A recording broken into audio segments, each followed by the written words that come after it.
Before the cylinder fell, there was a general persuasion that through all the deep of space, no life existed beyond the petty surface of our own minute sphere.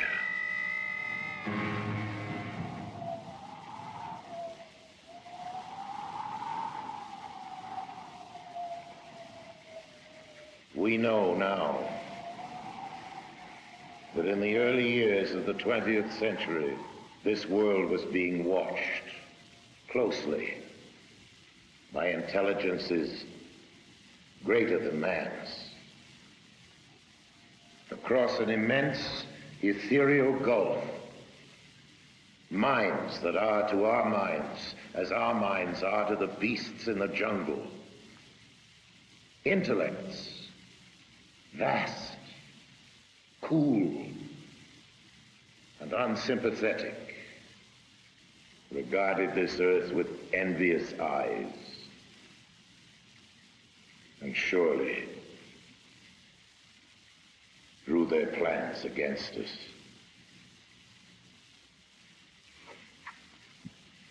Hello, I'm Orson Welles, and I've been quoting from another Wells, no relation, H.G. Wells, the distinguished novelist, historian, prophet, who was also the great master of science fiction. He wrote The War of the Worlds, on which was based a certain notorious radio broadcast, which, as some of you may remember, sent many thousands of our listeners panicking into the streets all over the country. H.G. denounced me for doing it, but later when he realized that our broadcast, like his story, was not intended to cause riots, but just to entertain, we got to be good friends, and I was forgiven. Whether all those people who jammed the highways and even took to the hills to escape the Martians have forgiven me is another matter. This is it. We thought that this was it. Listening to that show, I said we were very impressionable at that age because of Buck Rogers and Flash Gordon, and that really made a big impression on us. One fellow in particular who owned a store took the money from his cash register and loaded his car up with food and took off for the mountains and left his wife and children at home. New York City was just demolished, and they were coming closer. All of North Jersey is an inferno, and they are proceeding south.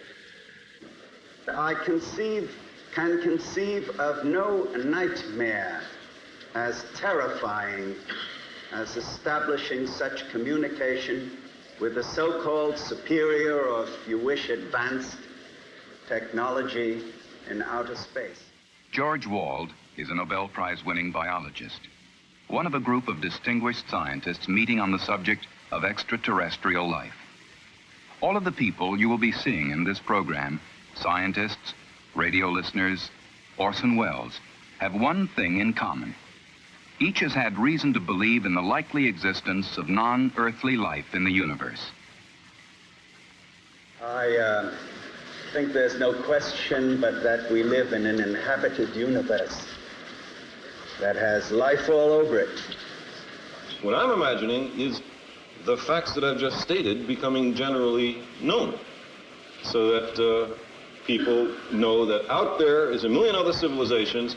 They all look fabulously ugly, and they're all a lot smarter than us. That seems to me useful and a character-building experience for mankind. From the monstrous Mars life of his famous broadcast, Orson Welles will be taking us through science fiction to science fact, to the new view of extraterrestrial life now emerging from probes to the planets, interstellar discoveries, and findings about the nature of life itself. A real picture as astonishing in its way as the science fiction of 1938. If there is life out there, intelligent life, how did we ever get the notion that it might be otherwise than friendly? Well, Mars, of course, is the god of war, so the planet bearing his name might be expected to have warlike intentions. In our broadcast, the Martians were as aggressive and ruthless as any human being. Ridiculous assumption on the face of it. They were supposedly as bad as we are, at our worst, and also much uglier. They brandished death rays in their slimy tentacles. And for a while at least, just toward the end of the radio play, they appeared to be totally invincible. What finally stopped them? Well, here's the way it went. In the words of the mythical Professor Pearson of Princeton, who was our commentator, I remember, he said, writing in his journal when the whole thing was put together again and the world was in business, I remember wandering through Manhattan, standing alone on Times Square, and catching sight of a lean dog running down 7th Avenue with a piece of dark brown meat in its jaws. I walked up Broadway, past silent shop windows, and suddenly I caught sight of a Martian machine. And then across Columbus Circle, I could see, standing in a silent row, 19 of those great metal titans, their cowls empty, their steel arms hanging listlessly by their sides. And I looked for the monsters that inhabit those machines, and then, before my eyes, I saw them stark and silent. The Martians themselves, with a flock of hungry birds pecking and tearing brown shreds of flesh from their dead bodies. And later, when their bodies were examined in laboratories, it was found that they had been killed by disease bacteria, against which their systems were unprepared. Slain after all man's defenses had failed by the humblest thing that God in his wisdom had put upon this earth, the common cold. And that's the way it was. Well, quite a lot of things have happened in the world since then. An invasion from the planet Mars, that at least is one thing that didn't happen. But in a way, you know, we have been invading Mars. If Mars hasn't exactly been invaded, well, it's certainly been investigated, not attacked, but thoroughly, very thoroughly studied. Observations of Mars had begun long before our broadcast, and even back then in 1938, it seemed plausible to many people that life could have developed on Mars, just as it had on Earth. Peering through telescopes, scientists had seen what? Well, first a planet that, like our own Earth, had polar ice caps.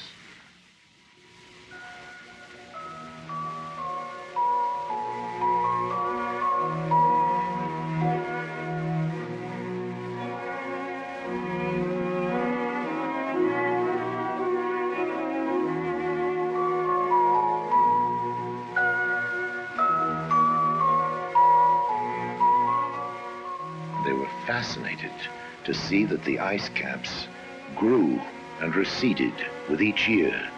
Large areas changed color with the seasons. Did that mean vegetation? Straight lines were sighted on the planet's surface. Some called them canals. The American astronomer Percival Lowell believed that these Martian canals had been created by an advanced technological civilization. First in 1965 and then again in 1969, NASA sent spacecraft to fly by Mars and send back scientific measurements and close-up photographs. This is picture 21, a red picture, wide-angle picture, fantastic picture. That's beautiful. That's beautiful. Look at those little craters. This is a narrow-angle camera view. The Mariner missions were great achievements for the scientists. But the pictures of Mars showed a world of total desolation. Was Mars less like the Earth then and more like the Moon? There were no canals, no cities, no areas of cultivation, no signs of upheaval or layering in the Martian crust to indicate that the planet was active or evolving geologically. The pictures revealed no volcanoes to spew out gases that could enrich the atmosphere. And water, so essential to life, seemed to be present only in traces. The atmosphere was so thin as to make the possibility of life seem even more remote. For the fans of science fiction, not very exciting. But for scientists, the whole excitement is finding out the facts. That's the whole name of the game. Now, these first flybys had revealed only some of the facts. But all the same, the exploration of Mars and of all the other planets of the solar system was actually getting underway. I can't feel that any person with any soul can look out on that universe that surrounds us and can imagine the immensity of it and the history of it without being rather impressed with the idea that we, as little atoms made of the same stuff those stars are made of, have the capability to regard the other part of the universe. One piece of the universe has the ability to look at another part of the universe and wonder about it. That's a very amazing thing, and it brings into one's mind all kinds of thoughts about religion and philosophy and so on. But don't ask me about life on Mars, okay? In the fictional Martian story, in the War of the Worlds, it was understood that the Martians were fighting for their own survival. Their planet was growing so cold and inhospitable that they might perish if they remained.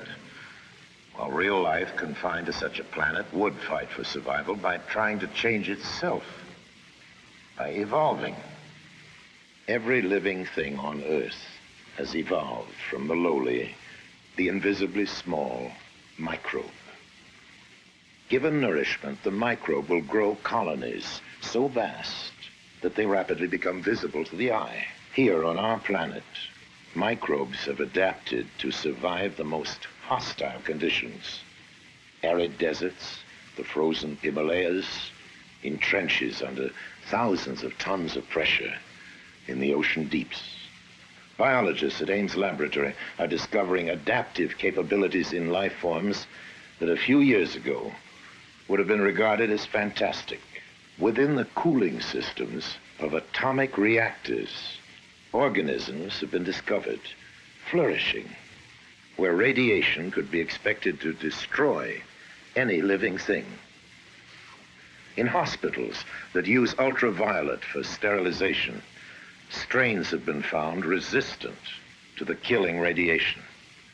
Biologists are growing organisms in salt solutions, in acids, in alkalines, in ammonia gas, in boiling hot springs, in ice that is thawed for part of every day. In the vacuum of a space simulator, life forms have been flourishing for years without oxygen.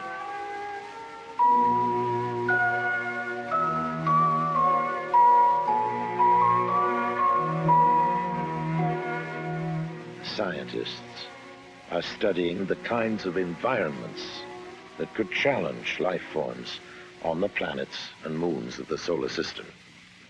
In 1971, Mariner 9 arrived at Mars, equipped to go into orbit and stay for a while. A good thing, too, because when it arrived, Mars' surface was obscured by a global dust storm. As the storm abated, a whole new Mars began to make its appearance. The first feature that swam into view, poking up through the dust, appeared to be a huge impact crater. But it stood miles above the Martian lowlands on the peak of an immense mountain, Nix Olympica. And as the dust settled further, the stunning truth emerged that the mountain on Mars was indeed a gigantic volcano. So, geologically, Mars was not a dead planet after all. Vast stretch marks on the planet showed that Mars' surface is shifting and changing on a colossal scale. Mars is beginning to look, geologically at least, more like the Earth and less like the Moon. And then new evidence of water has begun to turn up in surprising ways. Among the many clouds in the Martian atmosphere, some have been found to be composed of water. Then close-ups of the surface have begun to turn up strange, sinuous patterns. Some compare with the patterns cut into the surface of our own planet by the Mississippi River. Slowly, the interpretation emerged that only a fluid flowing continuously over the Martian surface could have caused such patterns of erosion. Some scientists didn't agree, but astronomer Carl Sagan theorized that Mars indeed contained a great deal more water than we'd supposed. The water might remain locked within its crust as permafrost during ice age times such as the present, but during cycles of warmth, when the polar caps release gases to form a heavier atmosphere, the water may be released into clouds. Such clouds could bathe the planet in rains for thousands and perhaps millions of years. If Sagan's interpretation is correct, life could have originated on Mars in favorable cycles and may have adapted itself to harsher conditions as they developed, and indeed may exist on Mars to this day. Exobiologists are studying other environments, even as they prepare to search directly for life beyond the planet Earth.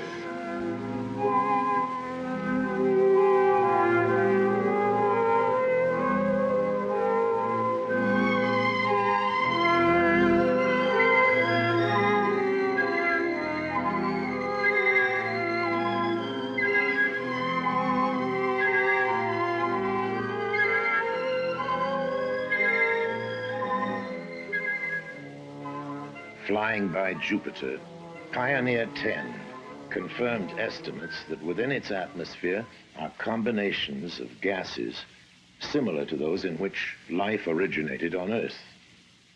While a second Pioneer is being aimed to curve past Jupiter and fly by Saturn, Earth-based measurements show that a moon of Saturn, nearly the size of the planet Mercury, contains an atmosphere, water, and surprising warmth.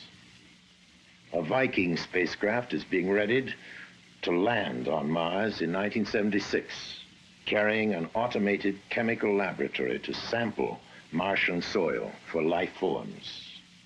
The discovery of just one bacteria on Mars, or any other body of the solar system, would indicate that the whole chain of evolutions, cosmic, chemical, and biological, is at work everywhere.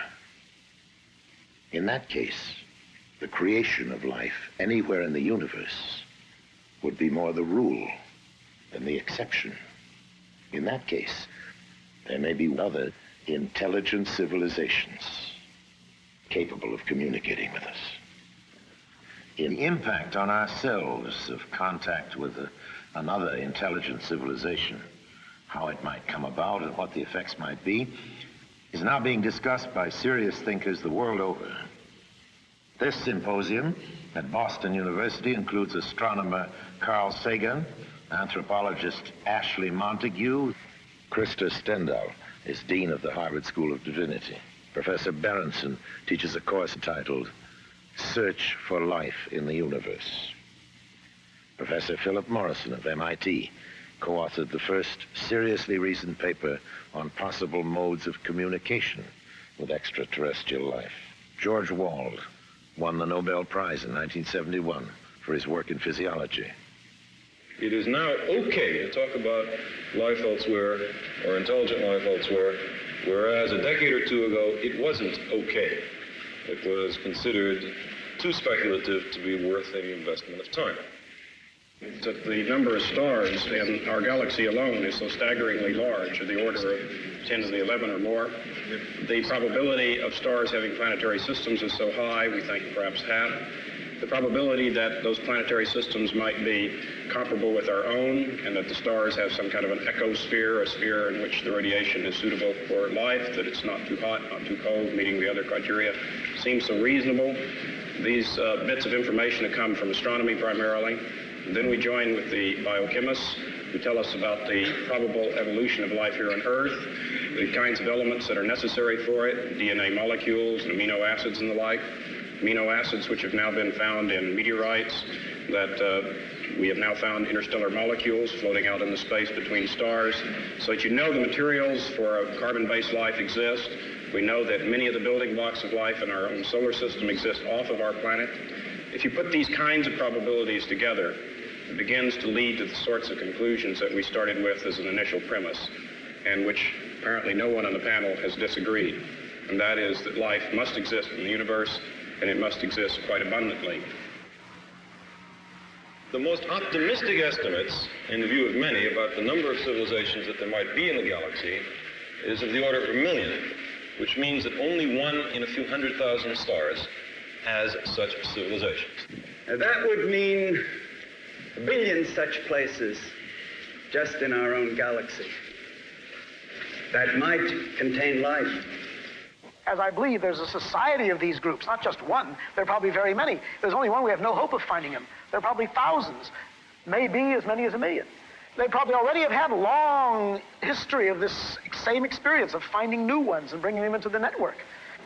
And I would imagine if an advanced civilization wanted to talk to us, they would say, oh, well, look, those guys must be extremely backwards. Go into some ancient museum and pull out one of those, what are they called, radio telescopes, and beam it at them.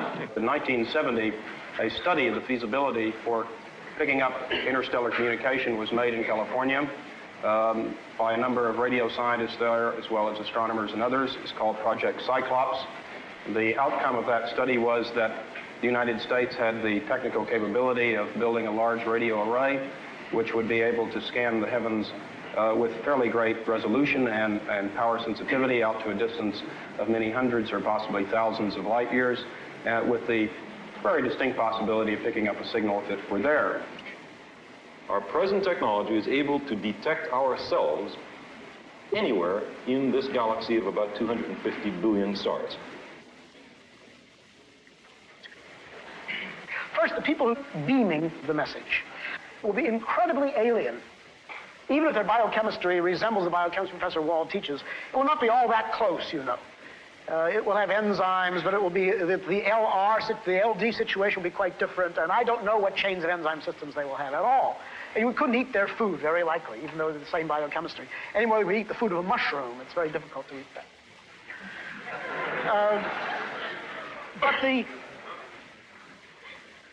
So I think, first of all, there will be two great phases of this eventual time, which I think will come in 10 years or 100 years, or I don't know, maybe longer, when some satisfactory radio telescope work or something similar will acquire evidence of the deliberate beaming of a message, protracted message, out into space. So I think that will be easy and, of course, extraordinarily important. You will know very little of what that message says, say that it exists, and maybe some general geographic information from how far away it's coming, from what kind of a star, where. And then I think that you will have pouring into the recorders, week after week, month after month, decade after decade, an enormous body of obviously interesting and meaningful pulses. And you'll be able to read them slowly and fitfully, because they will not be coded, but they'll be anti-coded.